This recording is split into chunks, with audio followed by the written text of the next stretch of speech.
Hello everyone and welcome to a new video from Your Overwatch. I'm Eddie the Chump, and today we've got a piece of very recent and relative news. There have been hints that Blizzard are apparently looking to nerf the new Sombra. It seems very early for that kind of talk, but the pro player Zachary from Fusion University mentioned on stream, or perhaps leaked, that Blizzard are looking to make changes to Sombra, largely based on the quite negative pro reaction that the new Sombra has received. Now, if you've not been following Twitter, or if you don't follow the pro scene that much at all, you'll have missed the fact that they're really not fans of the improvements made to her, in particular the speed of her new hack. Arguments were put forward from a variety of pro sources that the hack was simply too strong, in particular making tank play very difficult. So deep were the fears that there was genuine concern that Sombra could come to dominate the pro level of play. According to Zachary, Blizzard informed professional Overwatch League and Overwatch Contenders players that she would indeed be getting a nerf. Now, there's a few interesting details about this story. Contenders has actually been playing on the new patch, and Sombra has been featured for sure, but she hasn't up until this moment seemed like an absolute must pick. She has looked,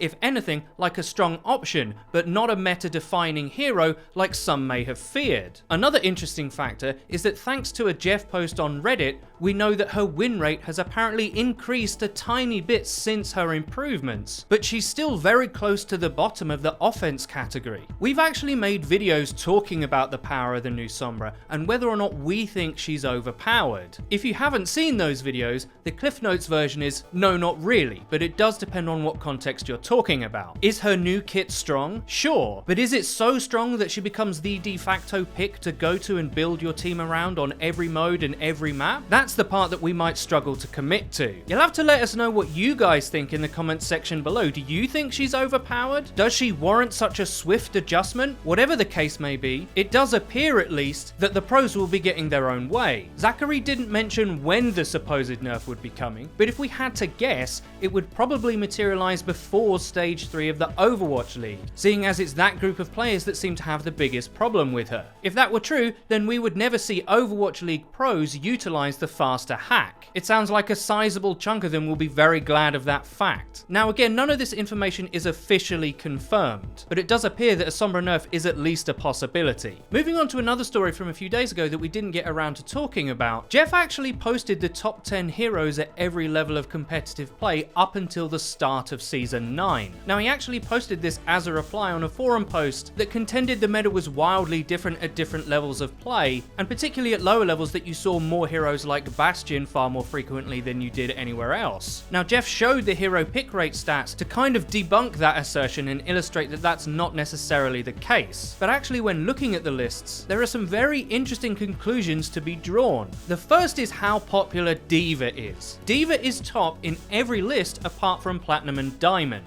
And even then, she's very close to the top. Combine that with the fact that at the pro level, she's at an almost 100% pick rate at the moment. I have to say, I don't find this data wildly surprising. She is, without doubt, one of the strongest heroes in the game, while at the same time being an obvious fan favorite character. Who can possibly stop Queen D.Va? Well, it turns out, certainly not Lucio. As far as popularity is concerned, Lucio isn't played at mid-tier matchmaking hardly at all, but he is present at the very top and at the very bottom. The fact that he's at 7th place at Grandmaster and yet doesn't feature in the top 10 for the 3 ranks below that perhaps suggests that when people feel the pressure to have to carry a game, they don't see Lucio as an option for that. But all the while, the top players in matchmaking seemingly understand how vital he can actually be. Poor Lucio, never getting the credit he deserves. And that about does us for today, guys. As I said, let us know what you think about a possible Sombra nerf down in the comments below. I have a sneaking suspicion this one might be a little bit divisive. I really hope you enjoyed the video. If you did, please don't forget to leave a rating. If you never want to miss another video of ours again, please click the bell icon next to the subscribe button on our channel to join the notification squad. You'll be in great company. And finally, please follow the Your Overwatch Twitter. It's where you can find updates about new videos and other cool stuff. I've been Eddie the Chump, and until next time.